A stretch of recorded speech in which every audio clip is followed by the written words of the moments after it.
আসসালামু আলাইকুম সুপ্রিয় দর্শক, অসংখ্য প্রীতি ও শুভেচ্ছা নিন। আমি শহীদুল ইসলাম। প্রিয় দর্শক, আজকে যে বিষয়টি নিয়ে কথা বলার জন্য আপনাদের সামনে আসছি সেটি হচ্ছে প্রধানমন্ত্রী তারেক রহমানের কাজে সারা দেশে ৭৫.৩% মানুষের জনসমর্থন। এই ধরনের একটি জরিপ চালিয়েছে দ্য ডেল্টাগ্রাম। প্রিয় দর্শক, সেই জরিপ সারা বাংলাদেশ থেকে ৩,০০০ জন মানুষের উপর এই জরিপ চালানো হয়েছে। এই ৩,০০০ জন মানুষ বিভাগ ভিত্তিক সারা বাংলাদেশ থেকে নেওয়া হয়েছে এবং সেই জরিপে প্রধানমন্ত্রী তারেক রহমানের বর্তমান ৪ মাসের কর্মকাণ্ডের জরিপের যে বিষয়টি উঠে এসেছে ৭৫.৩% মানুষের সমর্থন। প্রিয় দর্শক, কি বলতে চেয়েছে দৈনিক ইত্তেফাক, এই নিউজটি দৈনিক ইত্তেফাক থেকে আপনাদের সামনে তুলে ধরছি।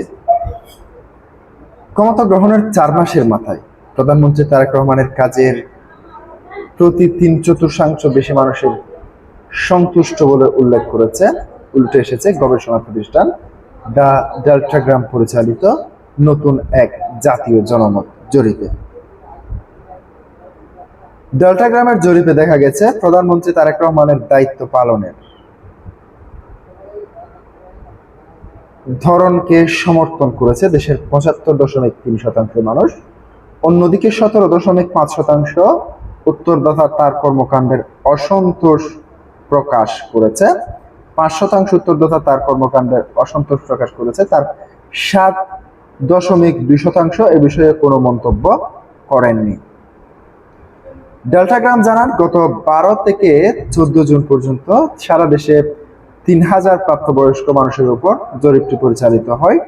বিএনপি নেতৃত্বাধীন সরকার দায়িত্ব নেওয়ার প্রায় ৪ মাস পর জনমতের এই মূল্যায়ন করা হয়েছে। জরিপের ফল অনুযায়ী বিভাগ ভিত্তিক হিসেবে প্রধানমন্ত্রীর প্রতি সবচেয়ে বেশি সমর্থন পাওয়া গেছে রংপুর বিভাগে, যেখানে অনুমোদনের হার ৮৩.১%। অন্যদিকে সবচেয়ে কম সমর্থন পাওয়া গেছে ঢাকা বিভাগে, যেখানে এর হার ৭০.৪%। গ্রামাঞ্চলে সরকারের প্রতি সমর্থন শহরের তুলনায় বেশি। জরিপে গ্রামীণ এলাকার ৭৮.৫% উত্তরদাতা প্রধানমন্ত্রী কর্মকাণ্ডের সন্তুষ্টি প্রকাশ করেছেন এবং শহরাঞ্চল এ হার ৭০.১%। বয়স্ক ভিত্তিক বিশ্লেষণে দেখা যায় সব বয়সী মানুষের মধ্যে সমর্থনের হার প্রায় একই রকম হলেও ৬০ বছরের বেশি বয়সীদের মধ্যে একটি তুলনামূলক কম, ৭০.৯%। ডেল্টাগ্রামের তথ্য অনুযায়ী সরকারের দায়িত্ব নেওয়ার শুরুর দিকেই উল্লেখযোগ্য জনসমর্থন অর্জন করেছে। ২০২৪ সালের গণ অভ্যুত্থানের পর অনুষ্ঠিত জাতীয় নির্বাচনে বিএনপির নেতৃত্বে সরকার গঠিত হয়। সরকার জুলাই জাতীয় সনদ বাস্তবায়নের প্রতিশ্রুতি দিয়েছে, যার মধ্যে প্রধানমন্ত্রীর মেয়াদসীমা নির্ধারণ এবং দ্বিকক্ষ বিশিষ্ট সংসদ প্রতিষ্ঠার মতো সংস্কার প্রস্তাব রয়েছে। গবেষণা প্রতিষ্ঠানটি জানিয়েছে, জরিপের পরিকল্পনা, অর্থায়ন ও বাস্তবায়ন সম্পূর্ণ তাদের নিজস্ব ব্যবস্থাপনায় করা হয়েছে। কোনো বাহ্যিক জরিপ সংস্থার সহায়তা নেওয়া হয়নি। জরিপকারীদের প্রশ্নপত্র পরিচালনা এবং নমুনা নির্বাচন নিয়ে ১৫ দিনের প্রশিক্ষণ দেওয়া হয় এবং পাশাপাশি সাক্ষাৎকার সম্পন্ন হওয়া এবং অংশগ্রহণের অস্বীকৃতি এবং যোগাযোগ ব্যর্থতায় তথ্য সংরক্ষণ করা হয়েছে। তবে বিভাগ ভিত্তিক ফলাফল ব্যাখ্যার ক্ষেত্রে সতর্ক থাকার পরামর্শ দিয়েছে গবেষকরা। তাদের মতে রংপুর এবং ঢাকার মধ্যে সমর্থকদের পার্থক্য পুরোপুরি জনমতের বাস্তব চিত্র নাও হতে পারে, কারণ বিভাগ ভিত্তিক নমুনা জাতীয় নমুনার তুলনায় ছোট হওয়ায় পরিসংখ্যানগত বিচ্যুতির সম্ভাবনা বেশি থাকে।